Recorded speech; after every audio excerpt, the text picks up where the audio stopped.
Hello, I hope you all are having an awesome Wednesday. I just had the most amazing live group coaching call with my boot camp tribe.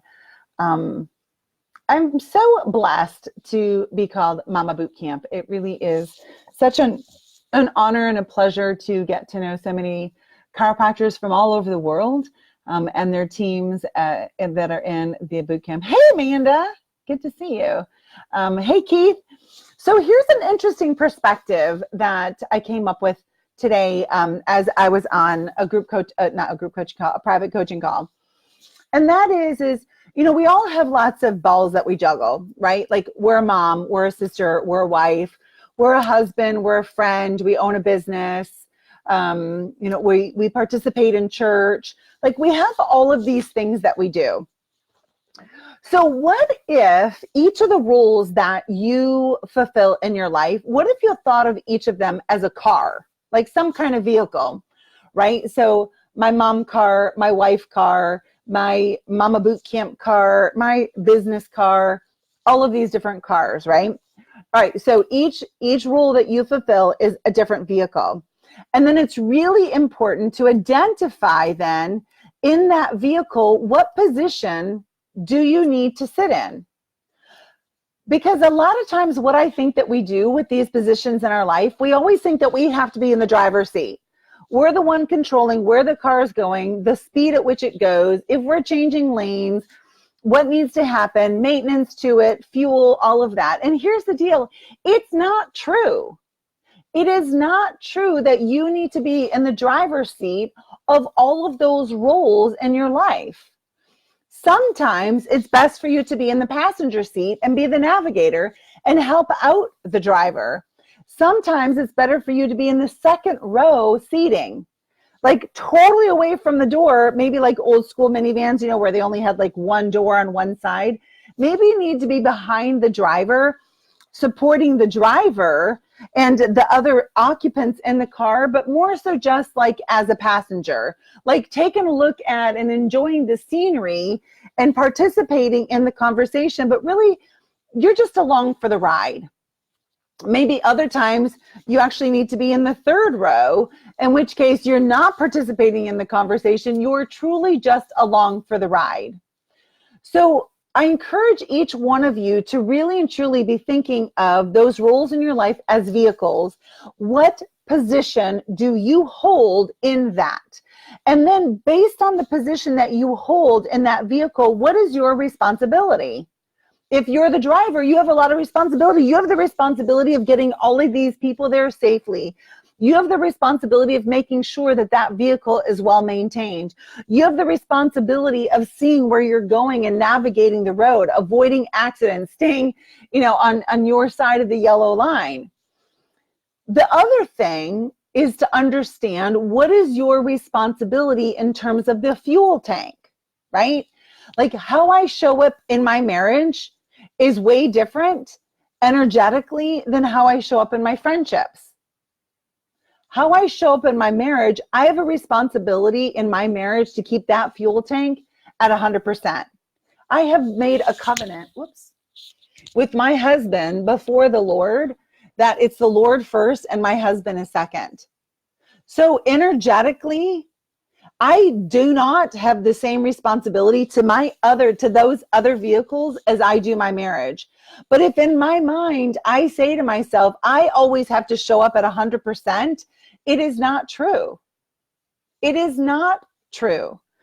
So it's important in that vehicle for you also to identify what level of fuel in that vehicle's fuel tank is your responsibility only.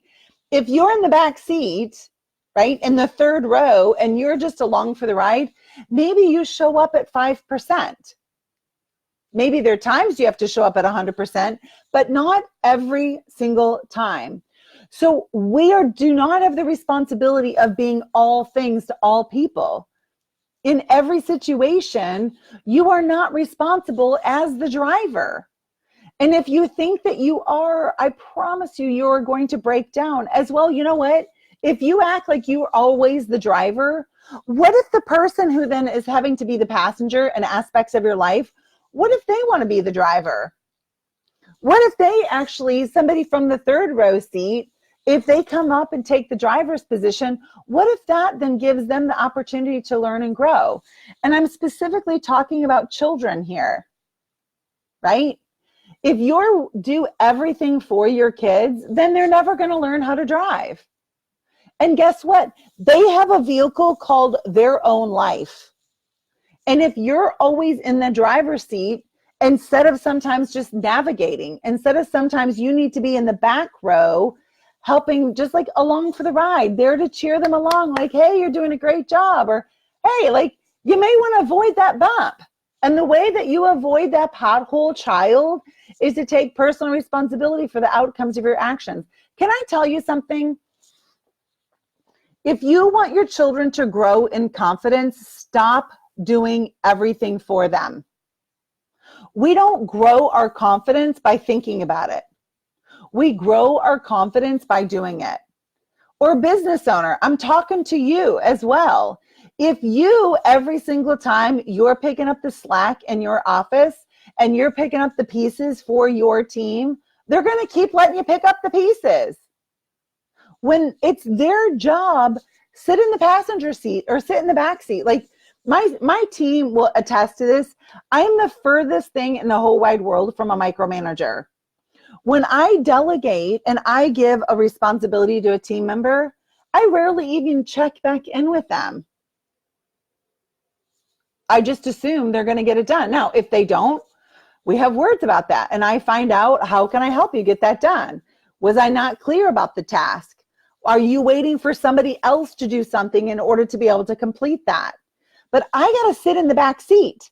I cannot sit in the driver's seat of every relationship that I'm in, of every single thing that I do in my life that I have to show up for, and neither can you.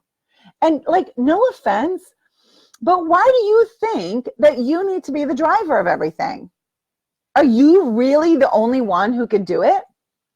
Are there things that you can learn when you sit in the passenger seat? Is there another experience that you can have by sitting in the back seat and then like being there for support of the driver? So I hope that this helps some of you to just take a breath. You know, I'm so thankful. My really good friend and client and fellow boot camper, Dr. Stacy Lowe, recently referred me to Shanti, who is a massage therapist here in Eagle River. And I'm so thankful. My hour and a half with her was really spent on balance and understanding my body better. And I'm a chiropractor, for crying out loud. I think I know my body pretty well, but I discovered in that hour and a half session with her that I really didn't have a great grasp on my body as well as I thought I did. And one of the things that she taught me that I really appreciate, that I've never really heard anyone talk about before, is the importance of breathing and the exhale, the importance of the exhale of breathing. So when you take a deep breath in, okay, that's really great. You just like filled your lungs. Well, what if we never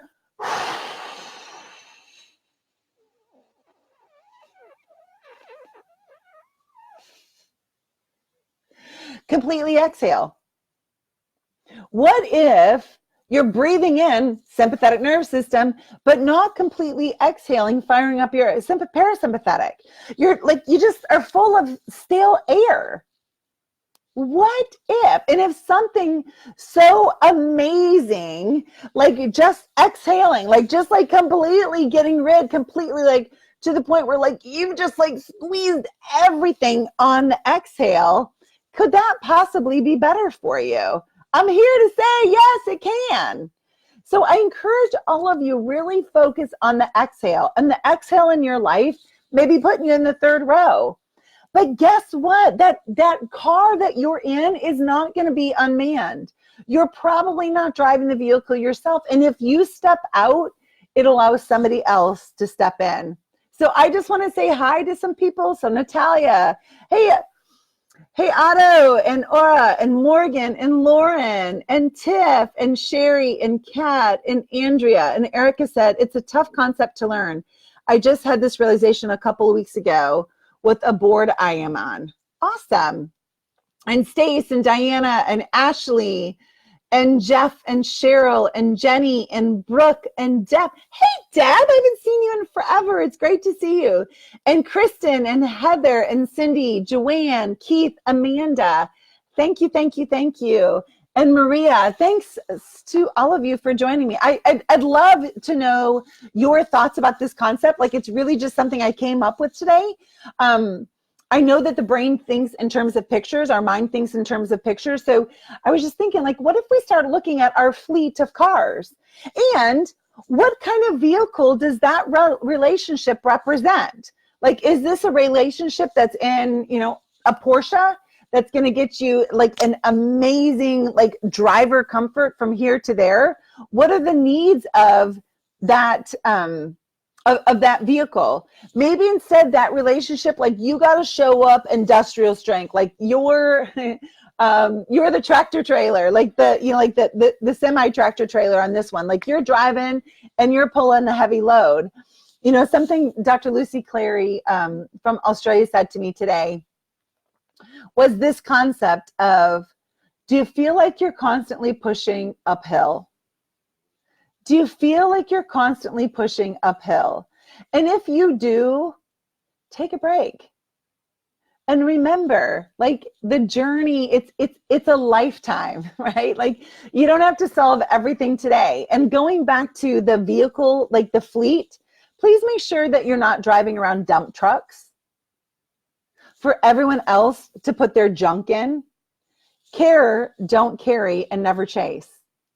Don't be the dump truck in relationships where everyone just dumps on you. Because you know what? Victims have an amazing way of making victims of others. And if you feel like you're the dump truck in the relationship, that's your fault. No one said you had to do that. Don't be the dump truck. Decide what vehicle that relationship represents. Where do you, like, what position do you need to sit in that vehicle, as well in the gas tank? What is your responsibility in order to keep that relationship going and filling that gas tank? How much energy? All of those vehicles don't need to run at full. Actually, some of them, maybe they need to run on almost fumes. Maybe that's like best for them. You know, like some vehicles, if you leave them full at different times of the year, that fuel is just going to evaporate. So let me know. Let me know if this was helpful to you. I also just want to, hey, Jamie, it's so good to see you, girl. And Krista and Crystal and Paula, thanks so much. And Kat says, can't wait to see you at Mile High. I actually won't be at Mile High. I'll be speaking there next year, but I won't be there this year. I'll be in Atlanta for Dr. Matthew Loop's Social Media Revenue Summit, where I'll get to see Robin. Hey, Robin, good to see you. All right, so one last thing I want to leave you with, October the 26th, put that on your calendar. It's the Women's Chiropractic Leadership Summit with keynote speaker Mike Michalowicz, who is the author of Profit First, Surge, Pumpkin Plan, The Toilet Paper Entrepreneur, Clockwork. He is doing a keynote for the Women's Chiropractic Leadership Summit and a VIP reception for all people. The Women's Chiropractic Leadership Summit is just for women. Women chiropractors, DCs to be, women connected to chiropractic, support staff, spouses. The VIP reception is really going to be awesome. So getting one-on-one help from Mike Michalowicz is extremely expensive. So at the VIP reception, we're going to have hot seats. And the hot seat will be for those of you who buy your ticket first to the VIP reception and submit your answers to a series of questions.